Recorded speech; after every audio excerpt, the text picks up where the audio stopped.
Téléspectateurs d'ATV, je vous dis bonsoir et bienvenue dans votre émission Antje-Pays, les lieux de mémoire. Ce rendez-vous tant attendu.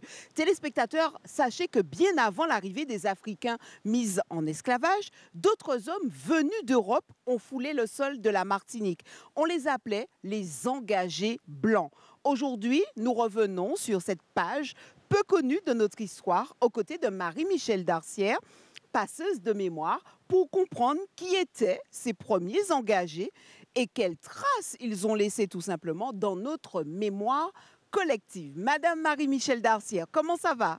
Très bien, Régine. Madame Darcière, mais engagé blanc, mais de qui on parle quand on parle d'engagé blanc? Et d'ailleurs, engagé, le terme est très fort et blanc derrière, bon.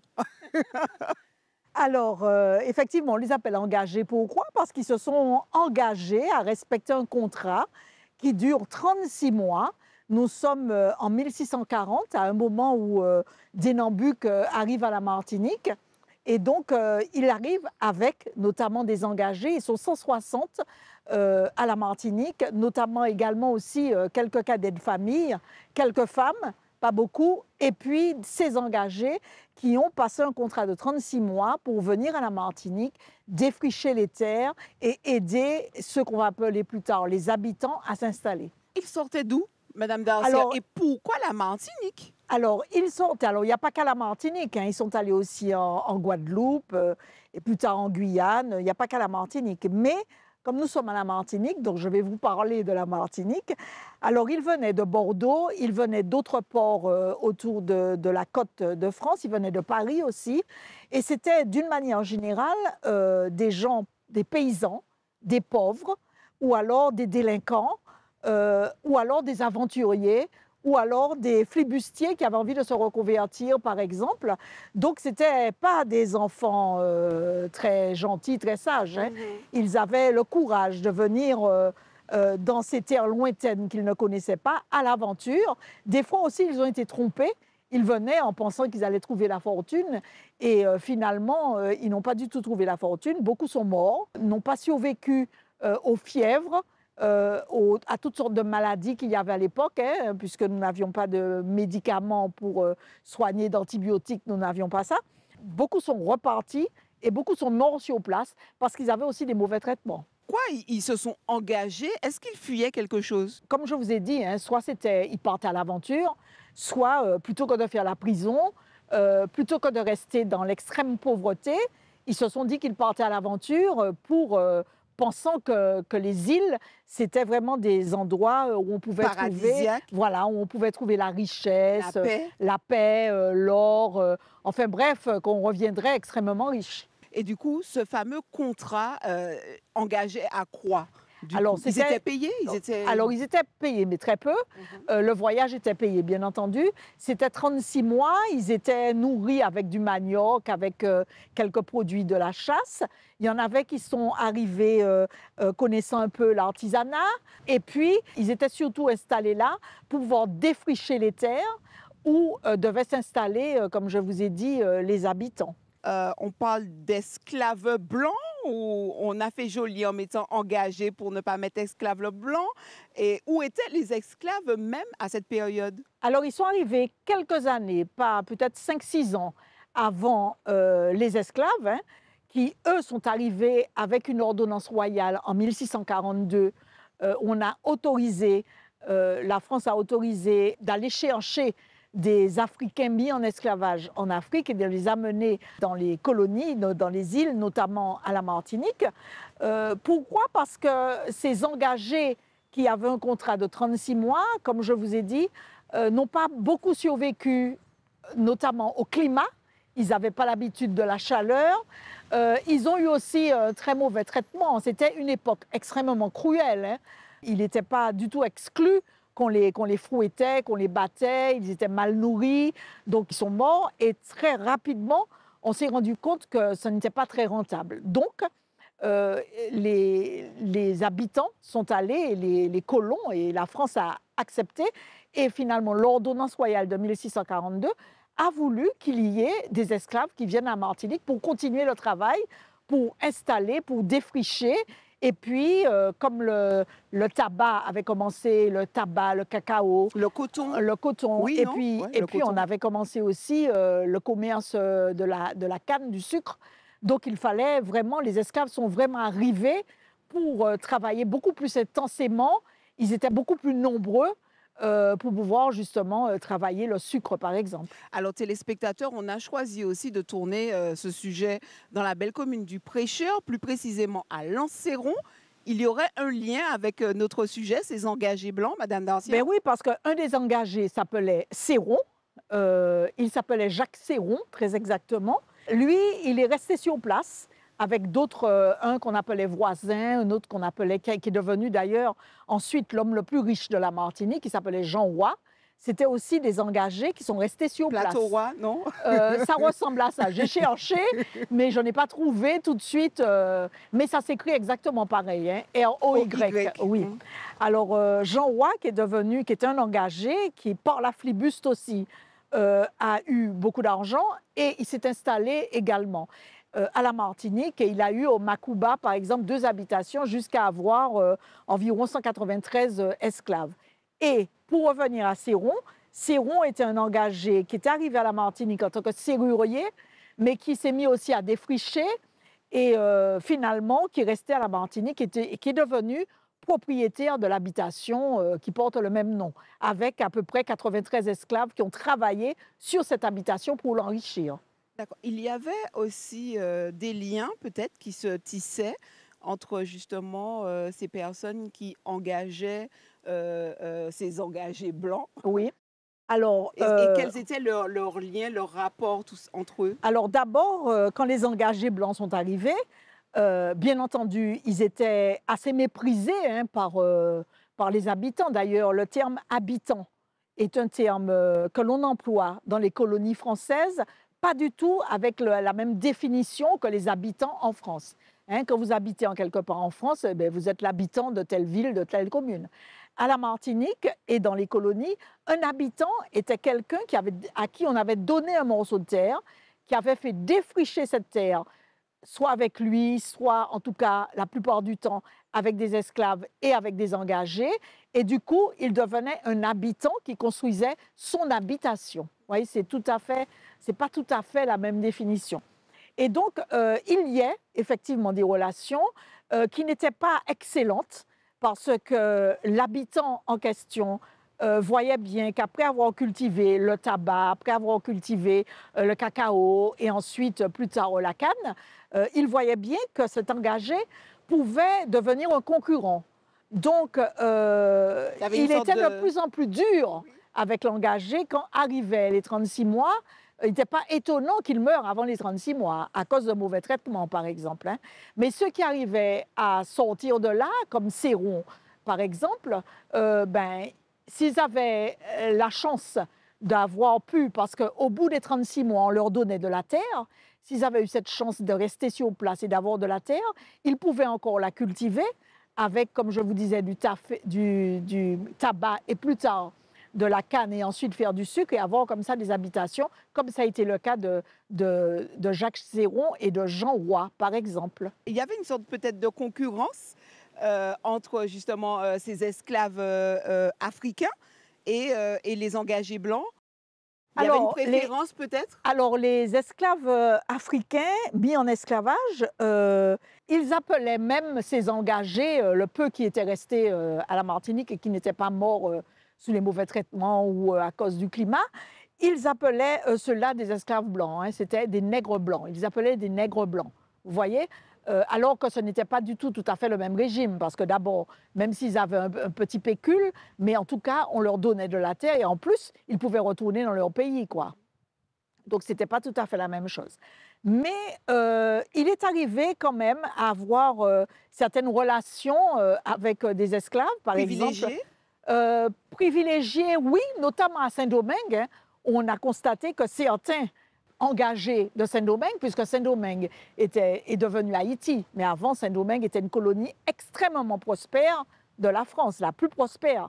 Et Saint-Domingue avait aussi eu ses engagés, et les engagés ont dit même que certains s'étaient grimés pour se mélanger avec les révolutionnaires noirs, Donc, il y avait une certaine complicité avec certains engagés. Je dis bien certains engagés. Parce qu'à la Martinique, certains engagés qui n'étaient pas arrivés à faire de l'argent ont été des mendiants. C'est une chose qu'on cache un peu, puisque dans l'imaginaire, quand on était blanc, on était riche, quoi. Ce qui n'était pas du tout le cas. Les engagés qui n'étaient pas arrivés à prospérer, il y en avait qui étaient mendiants. D'ailleurs, il y a une anecdote avec le père Labat qui était à la Martinique en 1694. Le père Labat qui avait une esclave domestique qui discutait avec lui. Et au même moment, il voit arriver un petit groupe de marins qui ressemblaient à des mendiants, vraiment. Et ça a beaucoup amusé l'esclave. Le père Labat le raconte dans son livre. Ça a beaucoup amusé l'esclave qui a beaucoup ri en voyant des mendiants blancs.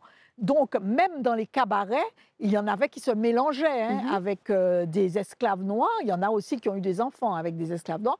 Mais il y a aussi des engagés, comme par exemple Roy, qui s'est énormément enrichi, qui a pu envoyer son fils faire ses études en France, qui est d'ailleurs entré avec le père Labat en 1694, et dont la fille donc de Roy, a épousé un riche planteur, par exemple. Donc, ils se mélangeaient quand même. Alors, Mme Darcia, vraiment chapeau parce que personnellement, en toute humilité, moi je le dis, je n'avais jamais entendu parler d'engagés blancs et donc de cette histoire.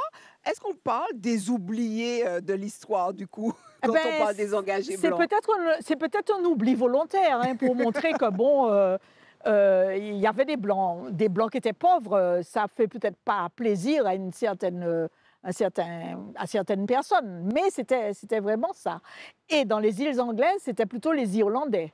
Les Irlandais, il y a même eu des enfants qui ont été esclaves dans les îles anglaises et qui étaient des Irlandais, par exemple. D'ailleurs, quand on lit certains livres d'histoire très anciens, on appelait même les Irlandais des Noirs. Et en fait, c'était des Irlandais. C'est-à-dire qu'il y avait même dans la loi anglaise une loi qui disait qu'il ne fallait pas qu'ils se mélangent avec les Anglais d'Angleterre, vous voyez, et même avec les colons anglais dans les îles anglaises. Donc, il y a eu des Irlandais dans les îles anglaises. Quelques-uns sont venus à la Martinique également à cause des échanges. Et il y a eu ces engagés de 36 mois qui ne sont pas restés longtemps. Quelques-uns sont restés. 2 ou 3 se sont enrichis. Mais il y a eu aussi des mendiants, il y a eu aussi des morts, etc. Alors, Madame Darcy, est-ce qu'il y a eu, je sais que vous réservez toujours une petite pépite comme ça, est-ce qu'il y a des anecdotes du coup qui ont marqué leur présence? Et puis aussi, est-ce qu'il y a eu des conflits, de gros conflits? Alors, il faut savoir que les engagés blancs, ceux qui étaient les propriétaires, les gros planteurs, repartaient souvent en France, ils avaient leur vie en France, et ils confiaient souvent leur habitation à ces personnes-là, qui étaient des blancs pauvres, des petits blancs, comme on les appelait. D'engagés, ils étaient devenus des petits blancs. Et très souvent, il y avait des espèces de complicité, mais c'était souvent les plus durs. Les plus durs. Par exemple, il y avait une telle complicité que, par exemple, en 1717, avec l'affaire du Gaoulé, dont je vous ai déjà parlé. Alors justement, revenons dessus, Gaoulé. Alors, avec l'affaire du Gaoulé, dont je vous ai déjà parlé, en 1717, les blancs créoles, les planteurs blancs, avec à leur tête Dubuc, qui était un gros planteur, qui avait des habitations aussi bien à la Martinique, en Guadeloupe, qu'en Guyane et à Saint-Domingue. Donc ce monsieur, dans la famille Dubuc, il y avait donc le chef des planteurs qui était monsieur Dubuc. Ils étaient mécontents de beaucoup de choses par rapport à la France. D'abord le commerce de l'exclusif, qui les empêchait de commercer avec les îles anglaises. Ça les contrariait énormément. Deuxièmement, le Code noir qui réglementait la façon dont ils devaient traiter leurs esclaves. Ils voulaient en faire ce qu'ils voulaient, même les pires atrocités. Ça les contrariait complètement d'être régis par un code. Et puis, il y avait aussi les impôts qui les écrasaient, parce que souvent, ils étaient extrêmement endettés. Donc, tout ça faisait qu'ils ont été les premiers autonomistes, c'est-à-dire qu'ils voulaient gérer eux-mêmes, être les premiers, c'est-à-dire pour eux, l'autonomie à la Martinique, c'était gérer eux-mêmes sans s'occuper de la France et faire leur petite cambouille à la Martinique tranquillement. Et à ce moment-là, quand le roi s'est aperçu de ça, il a envoyé des émissaires à la Martinique pour essayer de régler tout ça. Et les fameux planteurs avec à leur tête Dubuc ont organisé un repas qui est un repas piège au diamant dans une habitation. Et là, on a appelé ça l'affaire du Gaoulé. Ils les ont pris dans un piège. Et les planteurs les ont pris dans un piège, ces envoyés du roi, et les ont rembarqués de force sur un bateau pour repartir. Ils ont été en cela extrêmement aidés par les fameux petits blancs qui étaient des anciens engagés. Donc c'est comme ça qu'ils ont repris le chemin du départ. Ça a beaucoup amusé la cour d'ailleurs. Qu'est-ce qu'ils ont laissé comme trace? Est-ce qu'à l'arrivée même des esclaves africains, est-ce qu'ils ont laissé peut-être des choses, ils ont appris des choses aux esclaves africains? D'abord, ils ont fait des fois, ils ont fait des enfants avec des femmes esclaves. D'autres fois, ils se sont mariés avec des affranchis, d'accord? Mais aussi, ils ont appris les métiers qu'ils connaissaient. Par exemple, Céron était serrurier. Par exemple, Jean Roy était chaussetier et tailleur. Il y a eu aussi des engagés qui sont arrivés en tant que charpentiers de marine. Il y en a qui sont arrivés avec des petits métiers d'artisanat qu'ils ont ensuite appris aux esclaves, qui sont devenus plus tard des nègres à talent, par exemple. Donc, ils avaient comme mission aussi de transmettre ce qu'ils connaissaient. Et ensuite, hein, comme ils ont énormément diminué, parce qu'en 1640, de 1640 à 1660 à peu près, on pouvait compter environ 400, 450 engagés. Et après, ils étaient plus que 200 et ensuite, il n'y en avait presque plus, quoi. Le nombre a diminué, c'était en 1600 quelque chose, je crois. Mais c'est parce que justement, ils ne tenaient pas la route. Ils étaient souvent malades. Et comme je vous ai dit, ils se tuaient à la tâche aussi. Ça n'arrangeait pas, comme je vous ai dit, les habitants d'avoir des espèces de concurrents, puisque en mourant, on était obligé, puisque en restant à la Martinique, on était obligé, au bout des 36 mois, de leur donner de la terre. C'était marqué dans le contrat pour qu'ils, c'était comme une espèce de récompense pour qu'ils puissent rester. Donc, qui dit de la terre dit qu'il l'aurait cultivée et ça aurait fait de la concurrence aux habitants, en fait. Donc, ils étaient aussi maltraités pour ça. S'ils pouvaient mourir avant les 36 mois, ça arrangeait pas mal de gens. Que reste-t-il? Alors, c'est vrai qu'on a parlé de Lanceron, cette habitation, on va dire même cette partie de la commune qui porte Lanceron même. Mais du coup, que reste-t-il de tout ça? Comment se souvenir de cette époque, de cette histoire? Ben, on ne s'en souvient pas, hein, puisque, en fait, ça a pratiquement disparu des livres d'histoire. Quand on parle des engagés, il y avait aussi des femmes. Des femmes qui venaient aussi pour s'occuper des enfants, etc. Mais c'était souvent aussi des orphelines. Et puis après, c'était pas des engagés cette fois-là. Le roi estimait qu'il n'y avait pas suffisamment de femmes pour les colons qui étaient là. Donc, il a envoyé aussi des femmes qui n'étaient pas forcément des cadets de famille. Hein. C'était ce qu'on appelait les filles du roi. Donc, c'était des fois des prostituées, c'était des fois des filles orphelines, c'était des fois des personnes désargentées totalement et qui devaient, en arrivant à la Martinique, se marier avec des colons qui étaient venus sans leurs femmes, parce que certains cadets de famille sont arrivés aussi avec leurs femmes. Et puis, parmi les engagés, il y a eu quelques femmes, pas beaucoup, mais qui étaient venues pour faire la cuisine ou bien pour s'occuper de couture, de choses comme ça. Quel serait le mot de la fin, Madame Darcière, pour cette belle page de notre histoire? Eh bien, écoutez, notre pays, la Martinique, est pleine de belles histoires comme ça. Nous avons aussi des arbres témoins, puisque nous ne sommes pas devant cet arbre-là, malheureusement, mais nous avons eu le plus bel arbre d'Europe hein, en 2017 et 2016. Vous parlez du Zamana. Je parle du Zamana qui se trouve à Céron, à l'habitation Céron, et qui a 350 ans quand même. Et nous avons un magnifique Zamana derrière nous aussi. Quand même, ce sont des arbres qui sont centenaires et qui ont connu toute cette histoire dont je vous parle, parce que toute cette côte du nord de la Martinique est une côte qui en elle-même porte toute l'histoire de la Martinique. D'abord, c'est là qu'il y avait des Kalinagos qui ont été ensuite pratiquement tous exterminés par la colonisation. Certains sont partis à la Dominique. Et puis, c'est là aussi, d'ailleurs, les archéologues ont découvert à l'habitation Céron des vestiges hein, d'habitation. Et puis, c'est là aussi qu'il y a eu les premiers engagés qui sont arrivés. Et c'est là aussi qu'il y a eu les premières habitations. Donc, nous sommes vraiment dans un lieu chargé d'histoire. Merci beaucoup, Madame Marie-Michel Darcière. Notre passeuse, n'est-ce pas, de mémoire tout simplement. Merci beaucoup pour cette belle page que nous avons pu partager avec vous, téléspectateurs. On se retrouve très bientôt, Madame Darcière, avec plaisir toujours. Avec plaisir. Et quant à nous, téléspectateurs, le rendez-vous est pris très bientôt pour un autre sujet, les lieux de mémoire avec Madame Marie-Michel Darcière, émission Thalas et Azote et c'est Zot qui Kapali.